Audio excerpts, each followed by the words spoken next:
Thanks for clicking on to the Wednesday edition of Vogan's European Outlook. As always, before we get into the video, be sure to hit that like button, share with your friends and family, and subscribe to the channel. Before we get into today's content, I want to say that there will be no live stream this upcoming weekend because it has been a very hectic past couple of weeks here at Vogan Weather HQ. So I'm going to take a little bit of a break from the live stream this Sunday. That being said, however, there will be a June Outlook discussion on Saturday, and there will be the 94th edition of the Global Weather Report issued on Sunday. That will be an uploaded video on Sunday afternoon, so there is going to be plenty of 7 days a week content continuing here on the channel for the foreseeable anyway. But I also want to say that the summer forecast continues to get add-ons, so I'm continuing to add additional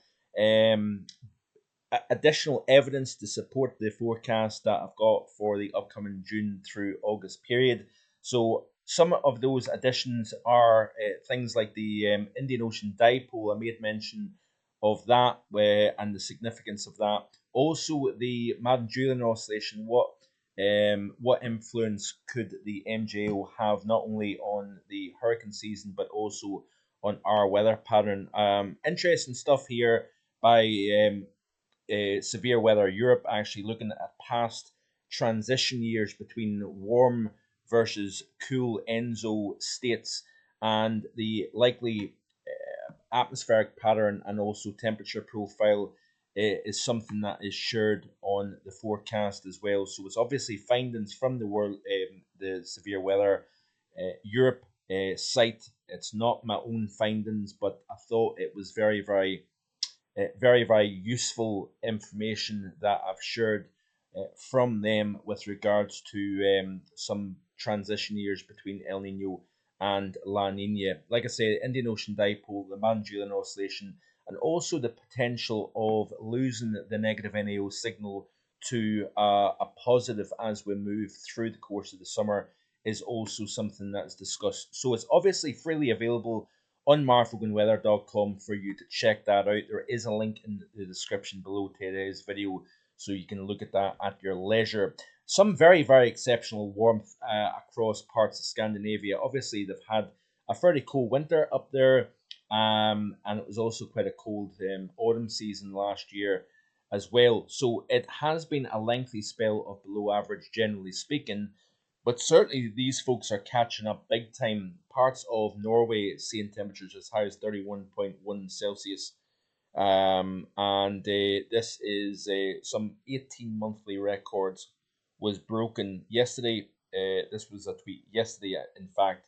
So the day before was seen 28.7 in Finland and 29.1 in Sweden. So very impressive warmth. This would be impressive even in July. Never mind the latter half of May. So I wanted to say, share with you some of the significant heat that we're talking about across parts of Scandinavia.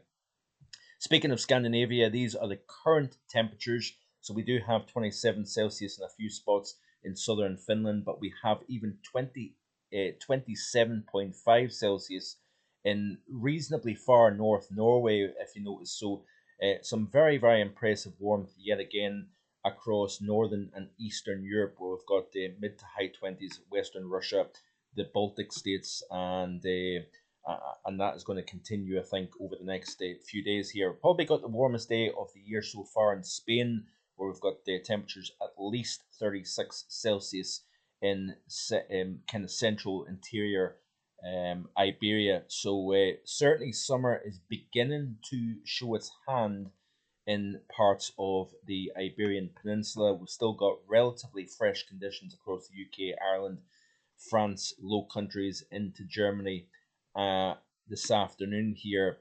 Looking at the current radar of weather online, you can see here some very beefy showers going on at the moment here in and around the Edinburgh area, down towards the Borders region, up into Fife, Tayside, Perthshire, Angus, Inverness-shire, Grampian, and even up into Sutherland and Caithness. We've got some very lively showers going off at this moment in time. But I want to share with you something here. This is the Madden-Julian Oscillation, by the way. expected to continue rotating through phases 4 and 5, and then phases 6, 7 towards phase 8.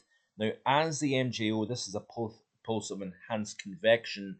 As it then continues to push eastwards out of the Indian Ocean into the western and central portion of the Pacific Basin, we do expect to see this pulse of convection continuing to spread eastwards, eventually reaching the Americas and the Atlantic towards the middle portions of June. And what that may suggest is an increased chance of early season development over the tropical Atlantic. I would not be surprised as this pulse enters the Atlantic mid-month that we see one or two named storms developing in the Atlantic here, and sometimes that can throw a little bit of a curveball with regards to if these features develop in the first place, but also may lift northwards here. What influence does that have on the mid-level steering flow, the jet, and the orientation of the ridge trough pattern? This is going to be all factors that we need to take into consideration as we go into the summer season. And obviously there is a lot of discussion in the summer forecast with regards to this.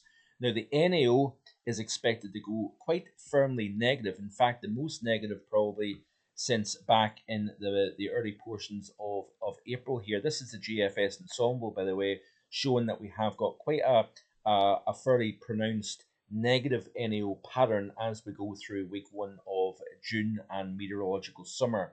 What implications does that have? Well, it looks as if we're going to see initially high pressure replace low pressure. So we've got low pressure at the moment, as can be seen here in this European chart. So we've got the area of low pressure, lots of instability, lots of shower activity, and relatively cool conditions. I say relatively cool. Conditions are about average for the time of the year based on climatology. But what is going to happen is this area of high pressure out over the Atlantic, extending out from Canada into the central North Atlantic, that is eventually going to push its way across the UK and Ireland and settle things down big time as we move towards the upcoming weekend. So we do have the higher pressure building in. Now that may be somewhat of the phase 4-5 of the MJO. There may be a connection with that, there may not be, I'm not sure. But what's interesting is that the NAO is generally neutral at this moment in time and expected to go into negative territory. If you look at this tweet that I put out this afternoon, you can see the reason why the NAO is going negative here. If we look at the week 1, or sorry, this is the 6 to 10 day of the GFS ensemble. Now, that area of high pressure event initially through the upcoming 5, 6, 7 days pushes its way across the UK, settles things down, dries things out, and we have relative warmth, probably close to average temperatures. But in the 6 to 10 day, you see that the area of high pressure still extending its influence across the UK and Ireland. But paying attention to this negative over the Norwegian Sea. Watch what happens in the day 11 through 15. We see that negative over Scandinavia, drops south over the Norwegian Sea, should I say, drops south into the UK as the high backs west over the Atlantic and over Greenland, over the Arctic region. We've got the negative over eastern United States and over the UK and Ireland here. That is a textbook negative NAO pattern. And this is the temperature profile for the 8 to 14 day of the CFSV2. I thought it was the GFS ensemble, but it's the CFSV2, which is quite interesting to see. You can see here that is this still the CFSV2 for the 8 to 14? Yes, it is. So you can see the below average temperatures as we move through week 1 of June. So we are going to see likely below average temperatures with the high back and west over the Atlantic and up towards Greenland. So that negative NAO pattern is showing its hand. Now, if we look back at the ECMWF, and you can see that we've got the shower activity at the moment here. That is going to continue over the next few days here. But paying attention to that high over the North Atlantic, it's now starting to push eastwards. And eventually what's going to happen is we are going to see this high building over the UK and Ireland. We may get some systems over the near continent that are kind of just kind of influencing the southeastern corner of the UK as we move towards Friday. But then into Saturday, you can see that the high becomes a lot more established over the UK. It's settling things down. It's capping off the atmosphere. You're not got that same lift in the atmosphere, so therefore you don't get the showers and thunderstorms developing as we have now. But one thing I want to show you is the fact that the high, albeit at 1036 millibars, never truly goes over the UK and Ireland here. It essentially sits just to the west of Ireland, and then as we move through the course of the weekend, you see a subtle change taking place. So the high initially builds eastwards over the UK and Ireland, and then it pulls back westwards. And then as we move into the early portions of next week, still largely high and dry. If you notice, we've maybe got a few features running around the top of the high into the northern half of the UK, but generally speaking, it's a fine, dry note. But then as we move through the course of next week, we're paying our attention to this feature here over the Norwegian Sea. As the high slips west, down comes that feature seen by the ECMWF. And it looks as if we do have a system moving south and chillier conditions running south with that.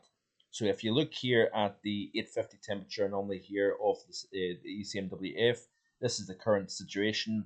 As we go through the next few days, we've got relatively cool-ish air over the UK, extending into France and Central Europe here. But then watch what happens as we go through the course of the weekend and into early next week. As the high then shifts westwards, down comes that colder air, and it may hang around for a good part of the period between the 3rd and close to the 10th of June, for example. That is a possibility here. Let's have a look at the GFS chart here. So this is the operational here, and you can see the overview chart, and very, very similar idea to the ECMWF. So if we play through, you can see that area of high pressure kind of pushing its way eastwards. We've got that low over the North Sea, continuing to spin showers up, longer spells of rain, thunderstorms. As we move into the weekend, we've got that glancing blow of all of the disturbed weather over the heart of Europe here. So East Anglia, the southeast, never completely prone to some showers. And then as we move through the course of the weekend and into the beginning of next week, like the ECMWF, it's starting to back westwards, allowing a run of northerly winds and disturbed weather to come in from the north. 850 temperatures look like this. And you can see here that we have got a surge of colder air coming down from the north here, possibly the Arctic actually, as we move into this time frame here. So this is Friday of next week here, the 7th of June. So it looks as if we do have a dry pattern, yes, but also a relatively cool pattern to start the month of June and meteorological summer. Stay tuned. There's plenty more to come in the days ahead. We'll look at the latest on the La Nina, for example, and we'll look at other aspects in the coming days as well. So I would encourage you to hit that subscribe button if you haven't already done so, and I'll see you tomorrow, hopefully with more. Bye for now.